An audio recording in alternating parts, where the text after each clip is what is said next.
Our Earth is sick, and it has no health insurance. At least no one is willing to pay for it. But our scientists are clear.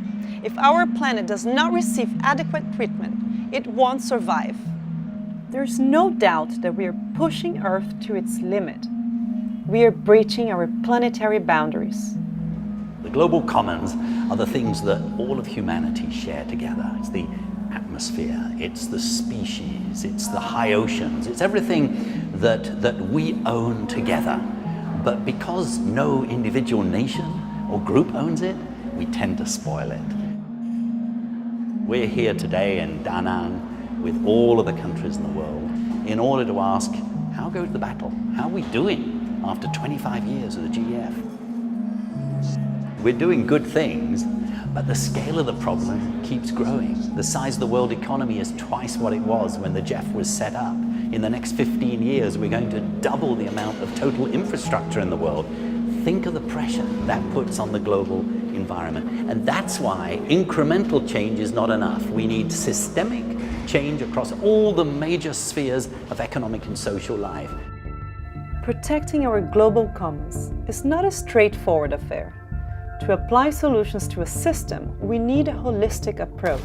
Many environmental solutions to one problem can themselves be problems in another area of the environment. The environment is so systemically, if you will, ecosystemically interconnected that pushing one button here or pulling on one string there will cause some unintended consequence elsewhere in the system. We need a change, a transformational change. Ignoring environmental risks means that we are ignoring our own health. Electronic waste, that means mobiles that we've used and thrown away, computers that we've used and thrown away. There's now more gold in the devices we've thrown away than there is in mines. This waste comes back to us. And it's very clear that when these wastes are not properly managed, they are dumped in the rivers, in the sea, on land, then they contaminate the food that we eat, they contaminate the air that we breathe, and they contaminate even the waters that we swim in or we drink. Only a truly global movement can save our planet in our own lives. Despite the slow progress, we are becoming smarter about how we spend our money. The countries themselves are recognizing that they need to tackle problems in an integrated way. So the science group that I represent evaluates every single major project that comes through.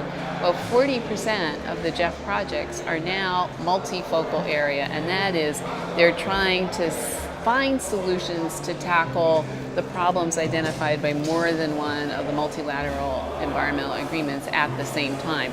4 major shifts in our socio-economic life are needed to stop the tragedy of the global commons.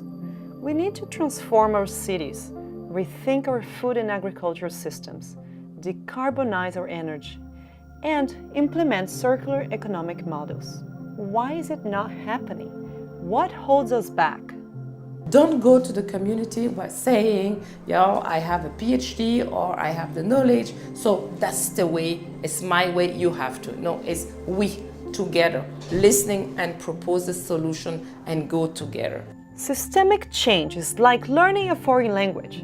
It's easy to learn the basics, but you need experience to become good at it. It requires confidence and practice.